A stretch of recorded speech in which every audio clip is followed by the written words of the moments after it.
Hi, friends. Welcome to the post match analysis of the quarterfinal match yesterday between Medvedev and Sinner. Now, what an epic match! A match that lasted 4 hours. It was a five setter and a very close one where both the players played with very high quality. And that is proved when you look at the statistics, where both players had more winners than the unforced errors, and each of the players managed to hit more than 50 winners. So that's a great stat in itself. Now let's look at the other statistics.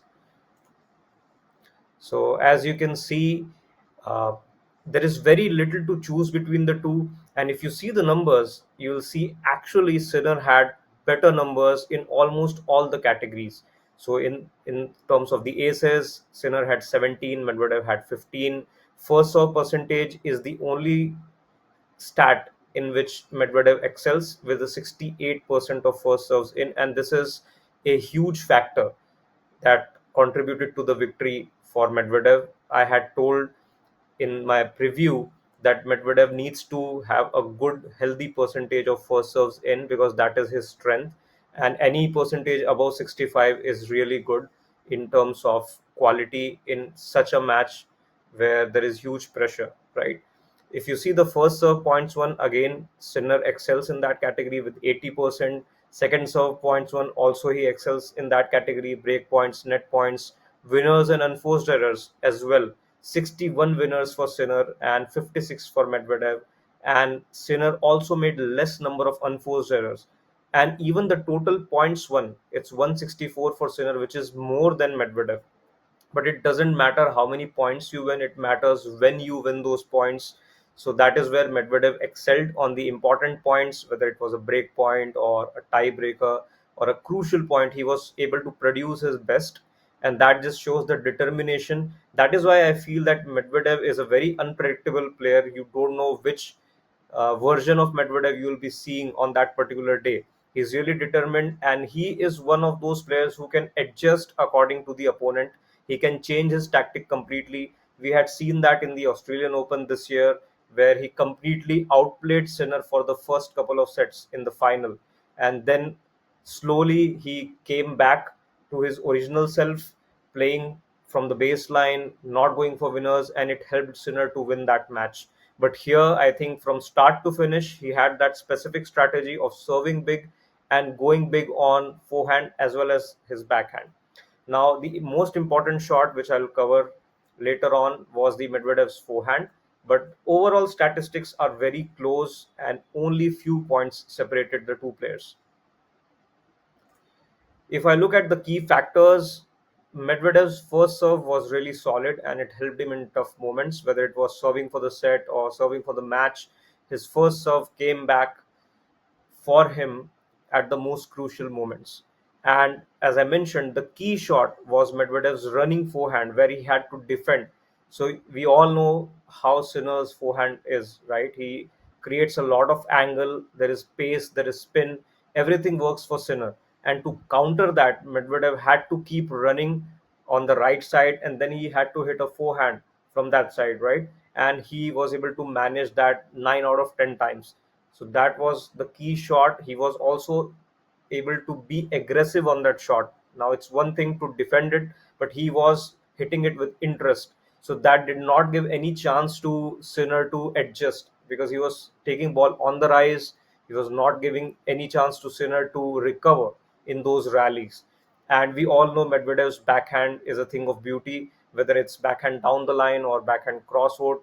Medvedev is always able to hit that shot consistently, and that was also helpful because he hit a lot of backhand down the line, and that completely outfoxed Sinner. We also know that Sinner's fitness level dropped mid-match in the third set, and he took some time to recover. Maybe he took some medication, and slowly we saw that he was coming back to his original best. But I feel that once that thing happened in the third set, he was never back to his best, although he tried a lot.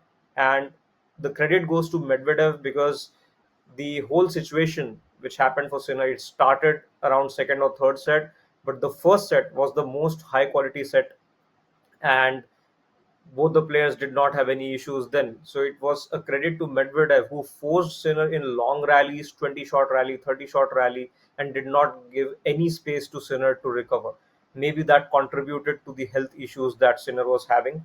And after the third set, the fourth set was a concentration lapse from Medvedev as well as Sinner's recovery. So both of them contributed to the loss of set for Medvedev, and I think he had given up on that set. He was, I think, 1-5 down in the fourth set, and he also played violin in front of the crowd. So he was completely outfoxed in terms of concentration. But again, credit to him, in the fifth set, he restored all that which he had lost, and he played a solid match, a solid 2 or 3 games, which also gave him the break earlier in the fifth set, and then he continued on to win the match. Now, one thing which I observed is, maybe that's a weakness which Sinner needs to improve on in the coming years, is his slice. Now, when we see players who play against Medvedev and who have beaten him consistently, we talk about someone like Alcaraz or someone like Nadal, for example.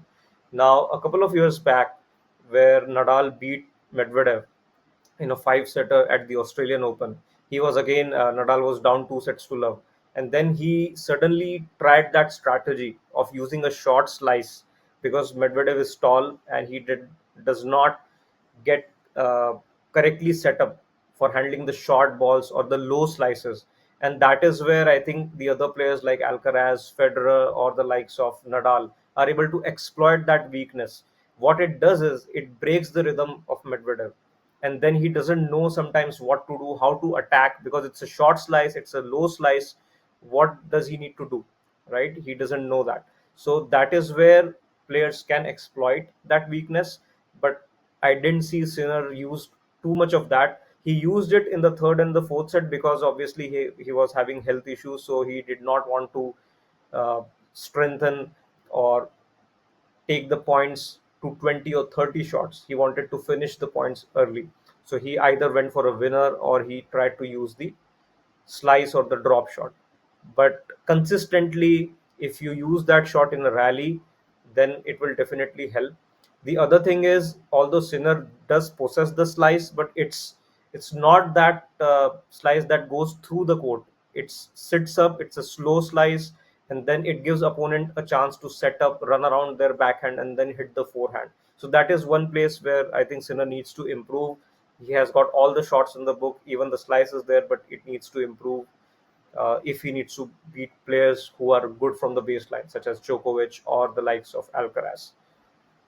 The closed roof also played in Medvedev's corner. Definitely, Medvedev was going to play aggressive. We all knew that. And I had mentioned that if the roof is closed because of the rain, then it will favor Medvedev because he likes to have indoor sort of environment which favors the aggressive player. The ball keeps low, the ball travels faster through the air. So all of that helped Medvedev as well. Now, I was talking about Medvedev's forehand, and these are some of the stills which show how impactful though that forehand was. Now, if you see the angle that Medvedev was able to create on his forehand, right, he was able to hit these sort of winners. Another forehand, as I was mentioning, the running forehand for Medvedev was the key. So you can see here he is running from side to side, and he is still able to create these angles which troubled Sinner. We all know that Medvedev's backhand is a thing of beauty. You can see here it's a crucial game.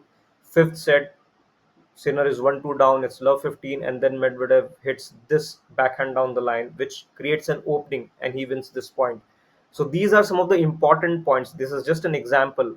The important points where Medvedev was able to use his backhand and his forehand to create the opening and then beat Sinner. So that was the analysis, guys. Thanks for watching.